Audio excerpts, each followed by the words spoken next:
그리스도인을 위한 생생노트. 지난주에 이어 김혜원 교수님을 모시고 꼭 알아두어야 할 흔하고 중요한 정신건강 문제에 대해 알아보도록 하겠습니다.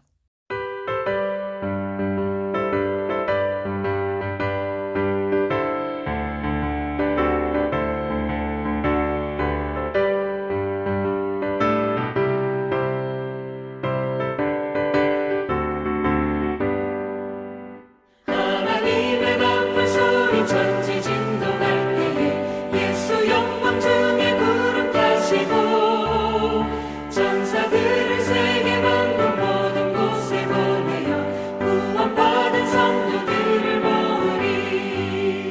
나팔 불 때 나의 일에 나팔 불 때 나의 일에 나팔 불 때 나의 이름 부를 때에 잔치 참여하겠네.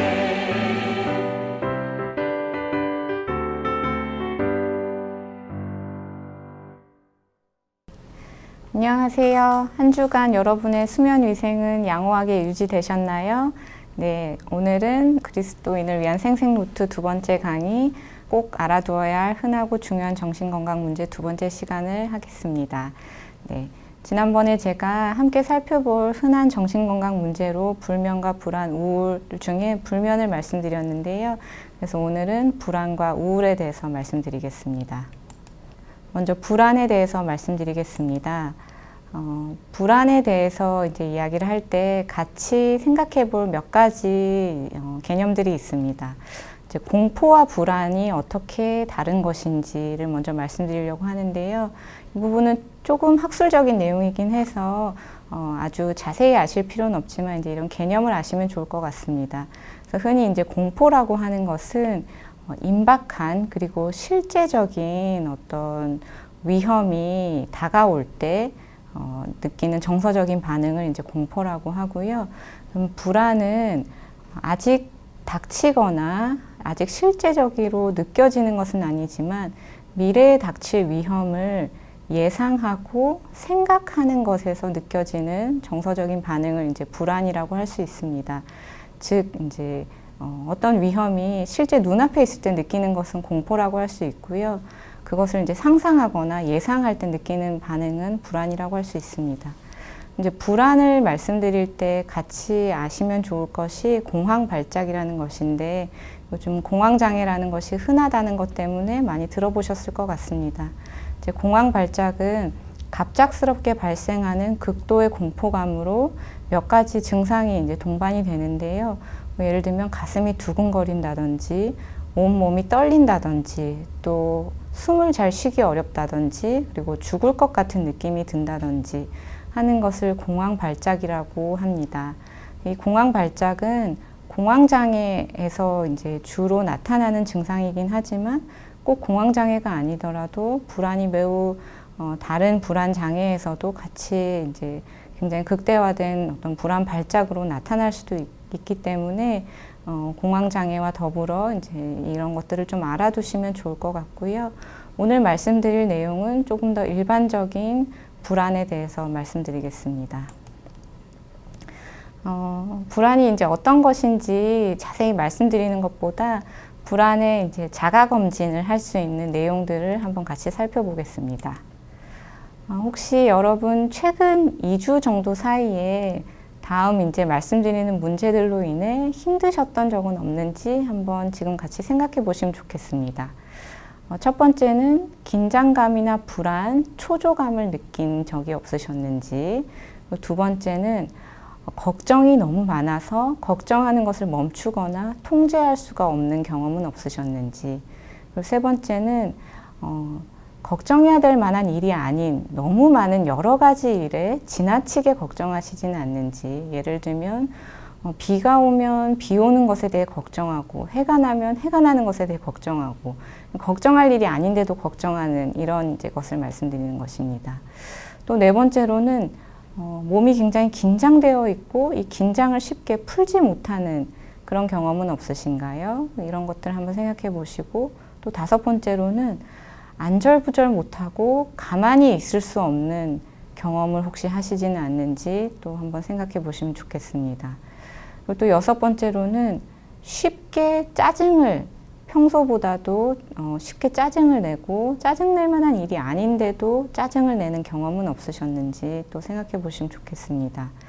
그리고 이제 7번째로는 끔찍한 일이 일어날 것 같은 어떤 상상되는 두려운 일 때문에 걱정을 하고 두려움을 느끼지는 않으시는지 한번 생각해 보시면 좋겠습니다. 그래서 이제 이 자가검진을 최근 2주 동안 이런 경험이 얼마나 많이 있으셨는지 한번 생각을 해보시면 좋겠고요.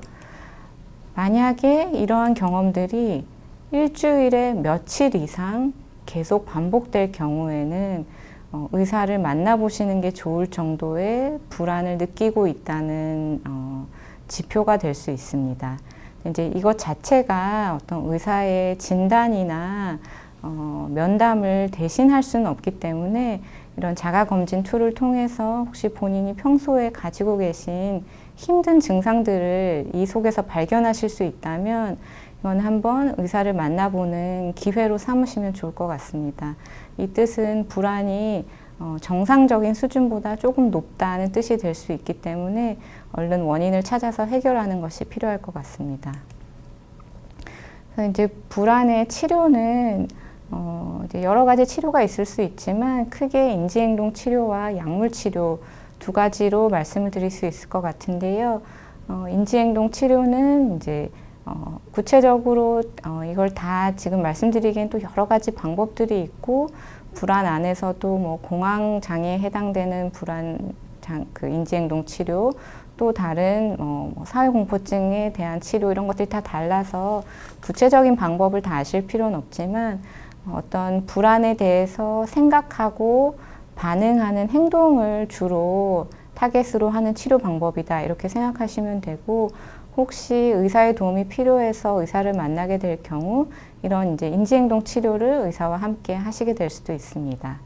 그리고 이제 좀 더 흔히 쉽게 생각할 수 있는 치료는 약물 치료가 있습니다. 약물 치료는 불안을 치료하는 데 있어서 굉장히 중요한 치료 방법이고요. 어떤 약물들이 있나 이것도 약물의 이름을 다 아실 필요는 없지만 크게는 항우울제와 항불안제라는 두 가지 약물을 많이 사용하게 됩니다. 그래서 항우울제는 이름이 우울증 치료제인 것 같긴 하지만 사실 이제 불안장애 치료에도 항우울제라는 요 종류의 치료제를 메인으로 주로 주된 치료제로 사용하는 것이고요. 여러 가지 이 안에도 약물의 종류가 있습니다. 그래서 이 약은 의사를 만나서 필요하면 의사가 이제 약물의 종류를 적절하게 처방을 해주게 되고 그 처방에 따라서 복용을 하시면 되고요. 또 이제 항우울제가 주된 치료제이긴 하지만 반응이 나타나는 데는 조금 시간이 걸리기 때문에 이때 같이 많이 사용하게 되는 것이 항불안제입니다. 항불안제는 불안을 빨리 낮춰주는 효과가 있고 그래서 보통 치료의 초기에는 항불안제를 같이 사용하게 되는 경우가 많습니다. 근데 이제 앞서 제가 지난주에도 말씀드렸다시피 정신과 약은 한번 복용하기 시작하면 중단하지 못한다 이런 잘못된 오해 때문에 치료를 선뜻 받기 어려워하시는 분들이 많이 있는 것으로 알고 있습니다. 그러나 절대 그렇지 않고 증상에 따라서 필요한 만큼만 약물을 유지하면 되기 때문에 필요하다면 꼭 약물의 도움을 받으셔서 이제 불안으로부터 해결을 이제 받을 수 있습니다. 그래서 이 점을 꼭 기억해 주시고요. 아까 말씀드린 것처럼 자가검진에 해당되는 증상이 여러 개가 있다. 그러면은 의사를 만나보시는 것을 권유드립니다. 불안에 대처하는 이제 좋은 생활 습관은 어떤 것이 있을까? 이거는 이제 일상적인 생활에서 직접 노력하실 수 있는 부분인데요. 신체 활동을 많이 하는 것은 불안을 해결하는 데 도움이 됩니다. 그리고 다른 사람과 많이 소통하는 것, 이것도 역시 불안을 낮추는 데 도움이 되고요. 식사를 건강하게 하시는 것도 도움이 됩니다. 그리고 앞서 불면에서도 말씀드렸지만 커피나 카페인은 우리 신체를 각성시키는 효과가 있기 때문에 불안에도 좋지는 않습니다. 그래서 많이 드시는 것은 지양하시는 것이 좋습니다. 네, 그 다음에 두 번째로는 우울에 대해서 말씀드리겠습니다. 우울한 것은 어떤 것이냐? 아마 이제 이미 상식적으로 많이 알고 계실 텐데요. 우울하다는 것은 슬픔이나 절망 또는 불안, 공허함, 낙심 등의 감정을 느끼거나 또는 아무것도 느끼지 못하는 어떤 기분 상태, 이런 것들이 이제 우울의 기분 상태라고 할 수 있습니다. 그래서 이제 우울한 기분은 사실 꼭 어떤 병적인 현상이 아니라 어떤 힘든 일을 겪거나 실망스러운 일을 겪었을 때, 또 실패를 겪었을 때 나타날 수 있는 아주 자연스러운 반응입니다. 그래서 모든 자연스러운 반응이 다 문제가 되는 우울은 아니지만 이런 상태가 2주 이상, 그리고 좀 더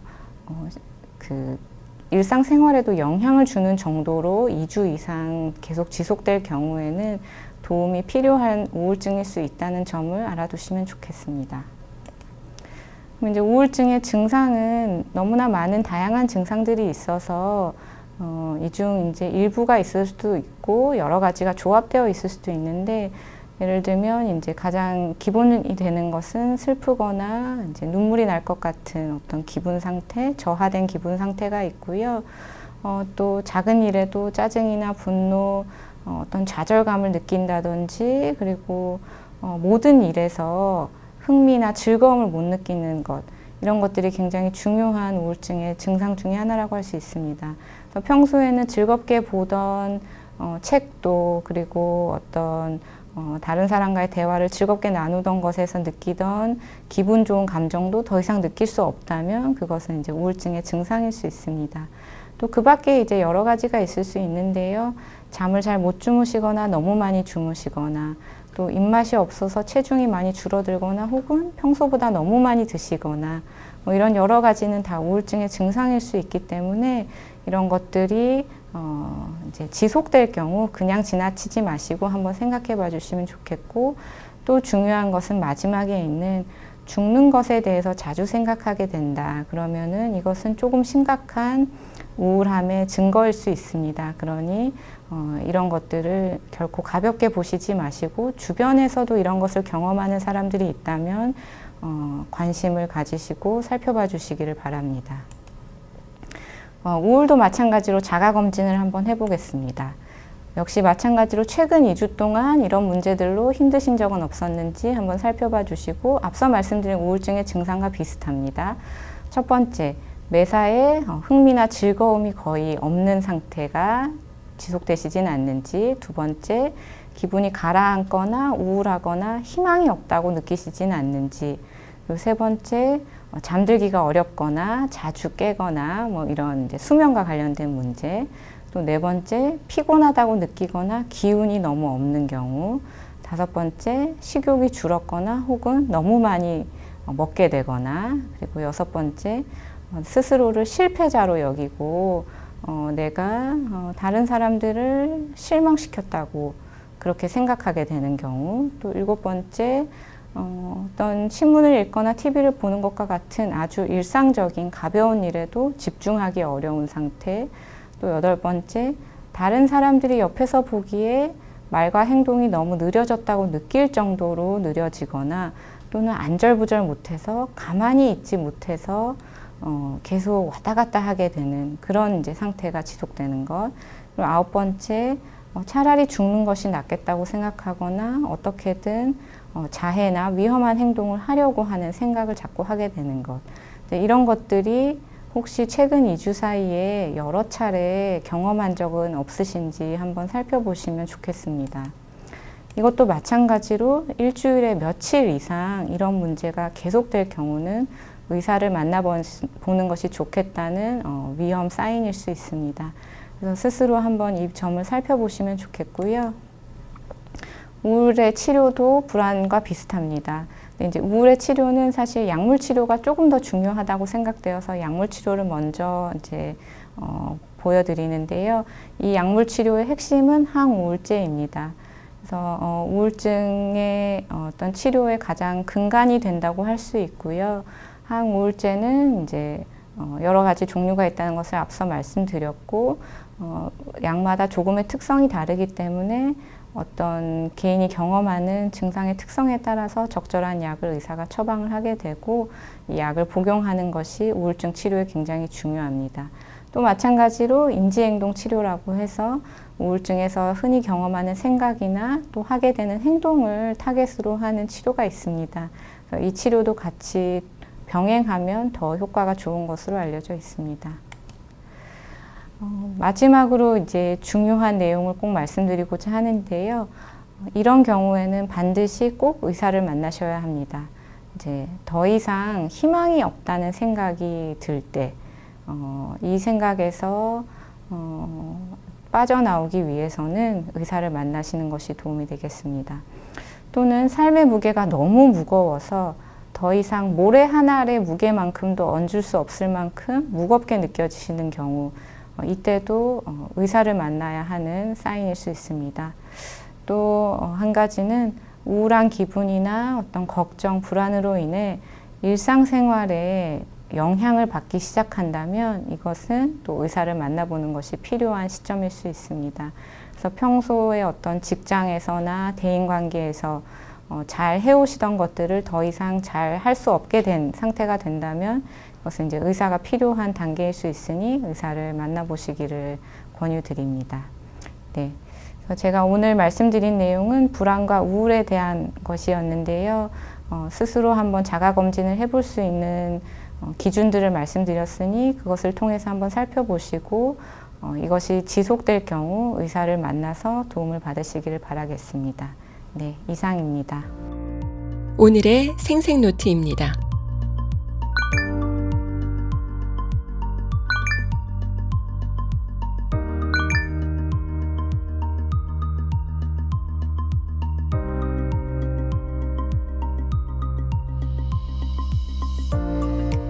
다음 주 월요일 오전 10시에는 연세대학교 의과대학 내분비내과 이은직 교수님의 강의가 진행됩니다.